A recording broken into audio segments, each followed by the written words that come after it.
জীবনে সফলতা অর্জন করতে হলে নিজের মধ্যে আত্মবিশ্বাস থাকাটা খুবই জরুরি। বন্ধুরা, এই অসাধারণ প্রসঙ্গটাকে কেন্দ্র করে আজকে আমি আপনাদের সম্রাট নামের একটি ছেলের সুন্দর একটি গল্প শোনাবো। চ্যানেলে নতুন হলে সাবস্ক্রাইব করতে ভুলবেন না এবং অবশ্যই গল্পটি ভালো লাগলে একটা লাইক আশা করব। সঙ্গে থাকুন ভিডিও শেষ পর্যন্ত। আপনারা কোথা থেকে ভিডিওটি দেখছেন আপনার নাম সমেত ভিডিওতে কমেন্ট করুন। রবিবার গল্পে আপনার নাম উল্লেখ থাকবে। ছোটবেলা থেকেই কিন্তু ছোট্ট ছেলে সম্রাট নিজেদের সংসারের দারিদ্রতা দেখে আসছে। জ্ঞান হওয়ার পর থেকে সে দেখছে তার বাবা খুবই কষ্ট করে সংসার চালান। সেরকমভাবে জাঁকজমকপূর্ণভাবে জীবন সে ছোট থেকেই কাটাতে পারেনি। সম্রাটের বাবা একটি মুদি দোকানে সামান্য কিছু টাকায় কাজ করে সংসার চালাতেন। উনি শারীরিক দিক থেকেও বেশ অসুস্থ ছিলেন, ফলে বেশি খাটুনির কাজ তিনি করতে পারতেন না। সম্রাট ছোটবেলায় যখন পড়াশোনা করত তখন থেকে ছেলের পড়াশোনা, আরও একটি ছোট মেয়ের খরচ, সংসার খরচ, অন্যান্য আনুষাঙ্গিক খরচ, এই সমস্ত কিছু চালিয়ে বেশ টানাটানির সংসার ছিল তাদের। সম্রাট যখন স্কুলে উঁচু ক্লাসে উত্তীর্ণ হলো তখন থেকে সে দেখত তার ক্লাসের অন্যান্য বন্ধু বান্ধবীরা নানান রকম বিলাসিতা করত, প্রতিদিন ভালো ভালো টিফিন নিয়ে আসতো। এরপর যখন সম্রাট কলেজে উঠল তখন তার বন্ধুদের দামি দামি ফোন, দামি দামি জামা কাপড়, প্রতিদিন ঘোরাফেরা, খাওয়া দাওয়া, এই সব কিছু সম্রাট দেখত।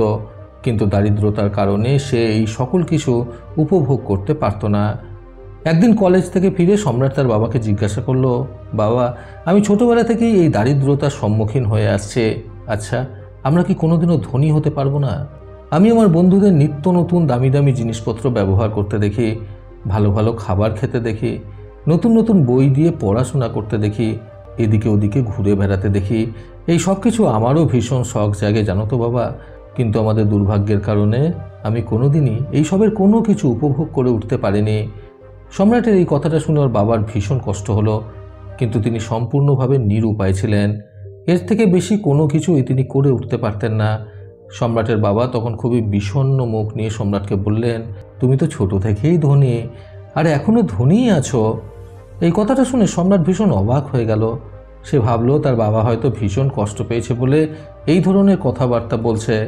তাই সে এই ব্যাপার নিয়ে আর বেশি কিছু আলোচনা করলো না, এবং সাথে এটাও ভাবলো যে তার বাবা যখন বলেছে তখন সে একদিন না একদিন নিশ্চয়ই ধনী হবে। এই ভেবে সে সেই প্রসঙ্গটা সেখানেই ছেড়ে দিল। এইভাবে কয়েক মাস কেটে গেল এবং এই করতে করতে একটা বছরও কেটে গেল।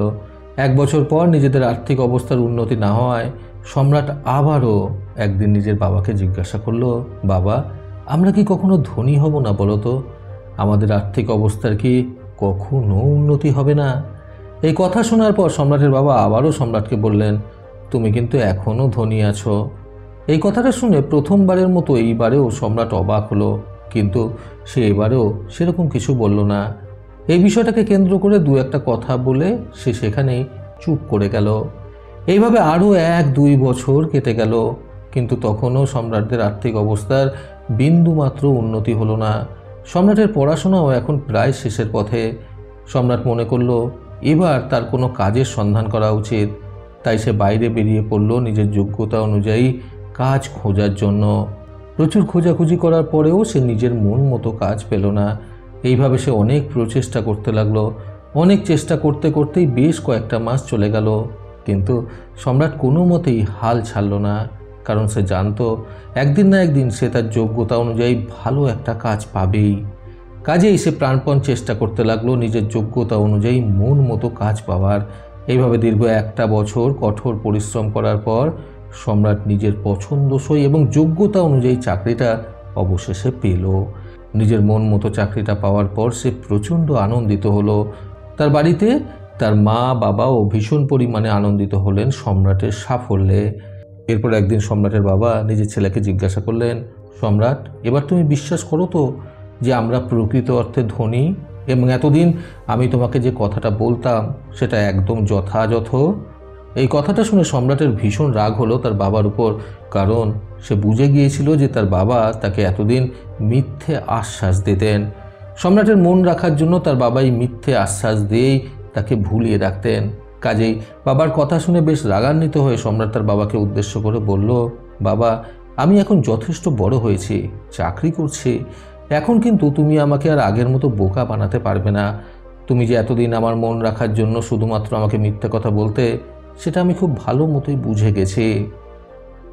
বন্ধুরা, গল্পে আগে যাওয়ার আগে গত সপ্তাহে যারা যারা কমেন্ট করেছিলেন তারা হলেন নিউ ইয়র্ক থেকে তারিকুমার, চাপড়া নদিয়া থেকে বাপ্পা সাধুকা, বোলপুর বীরভূম থেকে দীপু পদ হাজরা, দক্ষিণ 24 পরগনা থেকে সৌগত মণ্ডল, আসাম থেকে রতন বৈষ্ণব, জয়রামবাটি বাঁকুড়া থেকে শুভেন্দু বেরা, আসাম থেকে রূপা তালুকদার, কৃষ্ণনগর থেকে অনিতা বিশ্বাস, কোচবিহার থেকে সুজিত, নিউ জার্সি ইউএসএ থেকে অ্যান্না প্রীতি, এছাড়াও মানুষ মাঝি, মধুমিতা পাত্র, শফিকুল ইসলাম, শ্যামাপ্রসাদ চ্যাটার্জি, ড্রিম বয় শিবা, রেমু হালদার, সুবীর, বাসুদেব ঘোষ, মানসী দাস, আপনাদের সকলকে অসংখ্য ধন্যবাদ। সম্রাটের সেই কথাটা শুনে সম্রাটের বাবা খুব কষ্ট পেলেন। তিনি নিজের ছেলেকে উদ্দেশ্য করে তখন বললেন, না সম্রাট, এটা সম্পূর্ণ অর্থে তোমার ভুল ধারণা। আমি তোমাকে এতদিন যে কথাটা বলেছি সেটা সম্পূর্ণ অর্থে সত্যি। আচ্ছা, তুমি একটা কথা বলো তো, তুমি তো তোমার মন মতো এবং যোগ্যতা সম্পন্ন চাকরি পাওয়ার জন্য দীর্ঘ 1 বছর চেষ্টা করলে, এমনকি শুধু চেষ্টা নয়, প্রাণপণ চেষ্টাই করলে, যেটা আমরা সকলেই দেখলাম। তুমি তো এই 1 বছর চেষ্টা নাও করতে পারতে, তাই না? তুমি তো হাল ছেড়েও দিতে পারতে, কিন্তু এই 1 বছর তুমি এত পরিশ্রম কেন করলে চাকরিটা পাওয়ার জন্য? সম্রাট তখন তার বাবাকে উদ্দেশ্য করে বলল, কারণ আমার নিজের উপর বিশ্বাস ছিল যে আমি আমার যোগ্যতা সম্পন্ন এবং আমার মন মতো চাকরিটা একদিন না একদিন ঠিকই পাবই। এই বিষয়ে আমি সম্পূর্ণ অর্থে আত্মবিশ্বাসী ছিলাম যে আজ না হোক কাল এই চাকরিটা তো আমি পেয়েই ছাড়ব। সেই কারণেই আমি হাল কখনো ছেড়ে দিইনি। 1 বছর কেন, এই জায়গায় যদি আরও বেশি সময়ও লাগতো তাও আমি চেষ্টা চালিয়ে যেতাম।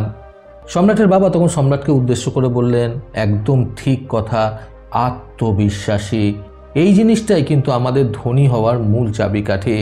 তুমি ছোট থেকেই কিন্তু এই বিষয়ে আত্মবিশ্বাসী ছিলে যে আমরা একদিন না একদিন ধনী নিশ্চয়ই হব। সেই কারণে আমি তোমাকে এই ধরনের কথাটা বলতাম যে আমরা তো এখনই ধনী। আমাদের ধনী হওয়া বা দরিদ্র হওয়া কিন্তু অনেকাংশে আমাদের নিজেদের চিন্তাধারার উপরেও নির্ভর করে বা আমাদের বিশ্বাসের উপরেও নির্ভর করে।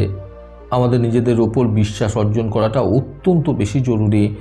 একথা বলার পর সম্রাটের বাবা একটু থেমে গিয়ে আবারও সম্রাটকে বললেন, ঈশ্বর কিন্তু সমস্ত জীবের মধ্যে আমাদেরকে সর্বশ্রেষ্ঠ জীব হিসেবে এই পৃথিবীতে পাঠিয়েছেন। আমাদের মধ্যে সমস্ত কিছুই তিনি দিয়ে পাঠিয়েছেন, যেমন ধরো বিচার বিবেচনা, বুদ্ধি, ভালো মন্দ, সমস্ত কিছু বোধ তিনি আমাদের প্রদান করেছেন। কিন্তু তা সত্ত্বেও আমরা প্রতিদিন আমাদের নিত্য নৈমিত্তিক জীবনে কোনো না কোনোভাবে হার মেনে যাই বা পিছিয়ে পড়ি। এটার একমাত্র কারণ হলো আমাদের মধ্যে থাকা আত্মবিশ্বাসের অভাব। আমরা যদি আমাদের আত্মবিশ্বাসটাকে প্রতিদিন একটু একটু করে উন্নতি করি, তাহলে আমরা পিছিয়ে পড়া থেকে অনেকাংশে এগিয়ে আসতে পারবো। এই জন্যই বলা হয়, নিজের আত্মবিশ্বাস বাড়ানোর জন্য প্রতিনিয়ত এমন কিছু করা উচিত যেটা আমাদের জীবনটাকে উন্নত করতে সাহায্য করে। বাবার কাছ থেকে এই সকল কথাবার্তা শুনে সম্রাট খুব ভালো মতো বুঝলো যে এতদিন তার বাবা সত্যি কি বলতে চাইতেন তাকে। সম্রাট এটাও বুঝতে পারল যে নিজের মধ্যে থাকা আত্মবিশ্বাস কিন্তু জীবনে উন্নতি করার জন্য ভীষণ পরিমাণে দরকার। বন্ধুরা, নিজের উপর আত্মবিশ্বাস বৃদ্ধি করতে আজকের এই সুন্দর গল্প থেকে শিক্ষণীয় 3টি কথা সর্বদা মনে রাখুন। প্রথমত, জীবনে ধনী হতে চাইলে নিজের মধ্যে আত্মবিশ্বাস বাড়িয়ে তোলাটা খুবই জরুরি। দ্বিতীয়ত, ইচ্ছা থাকলেই কিন্তু সকলেই জীবনে উন্নতি লাভ করতে পারে। শুধুমাত্র এর জন্য দরকার নিজের মধ্যে থাকা সেই কাজটা করার জন্য তীব্র ইচ্ছা শক্তি এবং কঠোর পরিশ্রম। তৃতীয়ত, ব্যর্থতা দেখে কখনো ভয় পেয়ে গিয়ে হাল ছেড়ে দিতে নেই, বরং ব্যর্থতাকে জয় করার কৌশল আদায় করতে জানতে হয়।